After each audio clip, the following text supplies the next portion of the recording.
నమస్తే, welcome to our channel. ప్రస్తుతం మనతో పాటు ప్రముఖ ఆధ్యాత్మికవేత్త, జ్యోతిష, వాస్తు పండితులు వైవిఎస్ఎస్ గిరిరావు గారు ఉన్నారు. వారితో మాట్లాడదాం. నమస్కారం అండి. నమస్తే అమ్మా. అయితే ముఖ్యంగా ఆడవాళ్ళ వస్త్రధారణ గురించి మాట్లాడినప్పుడు దేవుడికి పూజ చేసే సమయంలో కానీ నిత్యం కూడా ఇంట్లో ఆడవాళ్ళు కళకళలాడుతూ తిరుగుతూ ఉంటే మంచిది, ఈ వస్త్రధారణ నిషిద్ధం అనేది ఉంది కదా.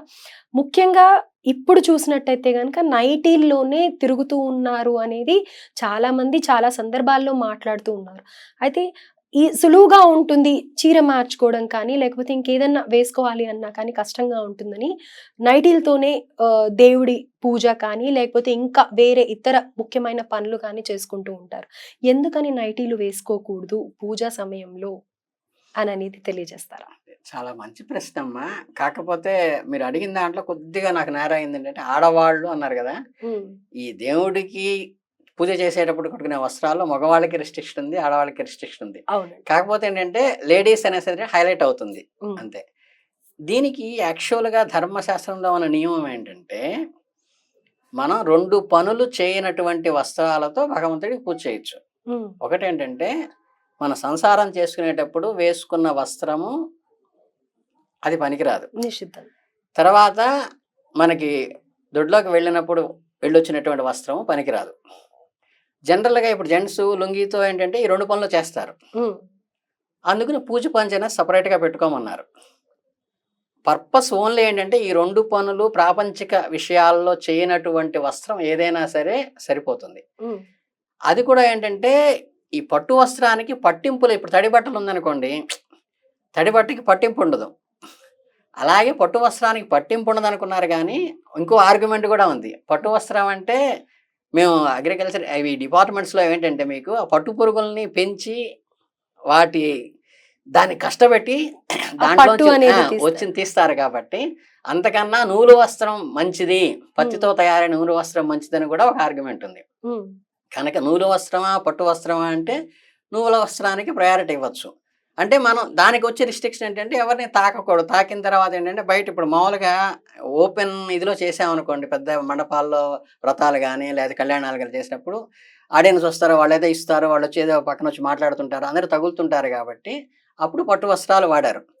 కానీ ఏంటంటే మనం ఇంట్లో చేసుకునేటప్పుడు మనం ఎవరిని స్నానం చేసిన తర్వాత ఆ నూలు బట్ట కట్టుకున్న తర్వాత ఇంకెవరిని తాకం. కాబట్టి నూలు వస్త్రం ఈజ్ ప్రెషస్. దాంట్లో కూడా ఏంటంటే ఈ భార్య లేని వాళ్ళకి కానీ, బ్రహ్మచారులకు కానీ, సన్యాసులకు కానీ వాళ్ళకే సాఫ్రాన్ అంటే కాషాయం చెప్పబడింది.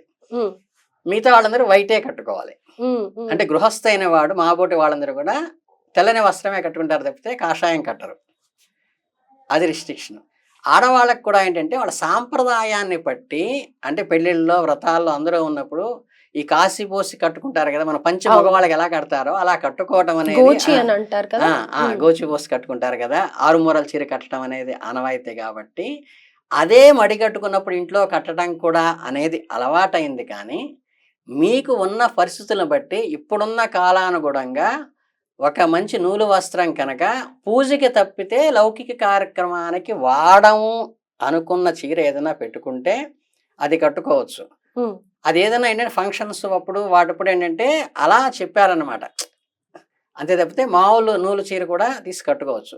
ఈ నైటీ అనేది ఏంటంటే, నైటీ అనేది ఖచ్చితంగా మీరు నేను చెప్పినటువంటి ఏదైతే చేయకూడదన్నానో ఆ రెండింటికి చేస్తుంటారు. కాబట్టి అది నిషిద్ధం. అంటే రోజు వేసుకుంటూ ఉంటాం కాబట్టి అది ఎక్కడంటే అక్కడ తిరుగుతూ వస్తూ ఉంటాం కాబట్టి అది కంఫర్ట్ కోసం చేస్తున్నది. యాక్చువల్గా ఏంటంటే ఆడవాళ్ళని కూడా నిందించడానికి లేదు. అవునండి. ఇప్పుడు ఏంటంటే పూర్వం ఉమ్మడి సంసారాలు ఉండేవి. ఉమ్మడి సంసారాల్లో అత్తగారిని కాపురానికి పంపించేటప్పుడు రకరకాల భర్తతో ఎలా మాట్లాడాలి, బావగారితో ఎలా మాట్లాడాలి, మరుదులతో ఎలా మాట్లాడాలి, ఇవన్నీ చాలా రిస్ట్రిక్షన్స్ ఉండేవి. వస్త్రధారణలో కూడా రిస్ట్రిక్షన్స్ అన్నీ అక్కడ వచ్చినాయి. ఇప్పుడు న్యూక్లియర్ ఫ్యామిలీస్ అయిపోయినాయి. న్యూక్లియర్ ఫ్యామిలీస్ అంటే తన భర్త తన పిల్లలు తప్పితే ఇంకెవరు ఉంటల్లా. సో నైటీ వేసుకొస్తే ఏమ్మా అది వేసుకు తిరుగుతున్నావో తెల్లారింది కదా అనేవాళ్ళు లేరు. వాళ్ళకేమో అది కంఫర్టబుల్గా ఉంటుంది. సో అది అలవాటైంది. కానీ అదే ఇప్పుడు ఇద్దరు అన్నదమ్ములు కలిసి ఒకే ఫ్యామిలీ ఉమ్మడి సంసారంలో ఉన్న వాళ్ళకి నైటీ వేసుకుని ఆడపిల్లలకి ఎవరికి తిరగలేరు కదా, బావగారి ముందు మరుదుల ముందు అందరి ముందు తిరగలేరు కదా.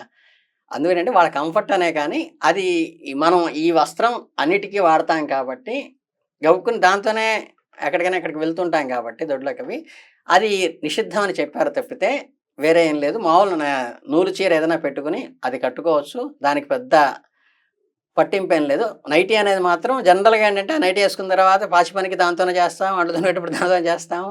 అంటే మనకి అపవిత్రం అయ్యే పనులన్నీ కూడా దాంతో చేస్తాం కాబట్టి పవిత్రానికి అది పనికిరాదు అని మాత్రమే చెప్పడం జరిగింది. అంటే అయితే ఇంకొక సందేహం కూడా ఏంటంటే చాలా మంది ఆడవాళ్ళకి కూడా టెంపుల్‌లో మామూలుగా గుడిలో ఏం చేస్తామంటే దేవుళ్ళకి వస్త్రాలు ఇచ్చిన తర్వాత కొంతమంది అదే పనిగా అమ్మవారి ఆశీర్వాదం ఉంటుంది అని చెప్పి ఆ శేష వస్త్రాలు వస్త్రం తెచ్చుకుంటారు. తీసుకుంటారు. శేష వస్త్రం తెచ్చుకుంటారు. హ్మ్. అలాగే మీరు అన్నట్టుగా పట్టు వస్త్రాలు పెళ్ళిళ్ళకి అలా కట్టుకొని వెళ్తాం ఎంతో రేట్లు పెట్టుకొని హ్మ్. వెళ్ళి. హ్మ్.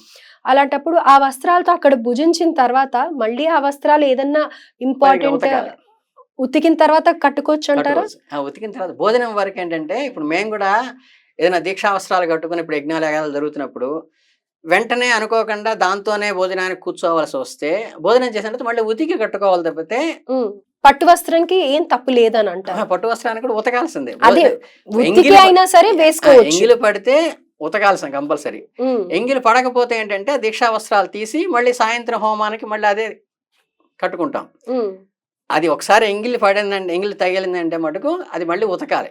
రైట్. అలాగే దేవుడి వస్త్రాలకి ఉండాల్సిన నియమాలు ఏంటంటారు? ఎప్పుడు దేవుడి వేసుకోవాలి? వస్త్రాలకి కొత్తవే ఇస్తాం స్వామివారికి ఎప్పుడైనా సరే. దేవుడికి కొత్తవి ఇస్తాము, ఆ. కానీ అమ్మవారికి కట్టిందో అయ్యవారికి కట్టిందో మనం ప్రసాదంగా భావించి ఇంటికి తీసుకొని వచ్చి అంత శుభం జరగాలి అని చెప్పి తెచ్చుకుంటాం కదా. మరి అలాంటివి ఎలా వేసుకోవాలి, ఎలా ధరించాలి అని అంటారు? ఏ అవి సందర్భంలో? పవిత్రానికి మాత్రమే వాడాలి.